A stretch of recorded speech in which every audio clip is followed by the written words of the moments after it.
Ես առաջին հերթին ծառայելու եմ իմ ժողովրդին եւ ես շատ ուրախ եմ, որ իմ մտածումները իմ կուսակցության հետ համընկնում են, այն կուսակցության հետ, որը կանգնած է իմ թիկունքին եւ միասին այս ճանապարհը անցնելու ենք։ Նիկոլ Փաշինյանը իր ԿՊ-ով շարունակում է ստի կայսրության մեջ ապրել եւ բնակեցնել մարդկանց, որպեսզի անհաղորդ մնան ճշմարտությանը եւ ամեն կերպ կարողանա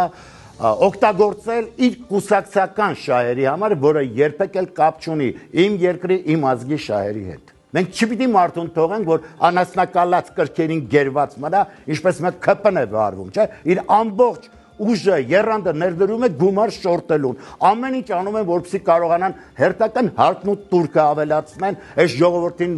մսխեն, քամեն։ Ես մերկապարանոց հայտարարություններ անողներից չեմ։ Իմ համակարգացիները ինձ գիտեն, որ ոլորտում էլ ես աշխատել եմ, փորձել եմ պիտանի լինել այն մարդկանց, ովքեր ինձ դիմել են։ Իսկ ես շատերին եմ օգնել։ Ես շատ կուզեի, որ իմ քաղաքը իր ոգեղեն շունչը ստանար, իր խոյանքները նորից վերագտներ, թռիչքները վերագտներ եւ ոչ թե ընկներ մաններ կենցաղային խնդիրների մեջ, որոնք ես էլի պիտի ամեն կերպ փորձեմ լուծվեն, որպեսզի մարդը իր աստվածային էությանը վերադառնա։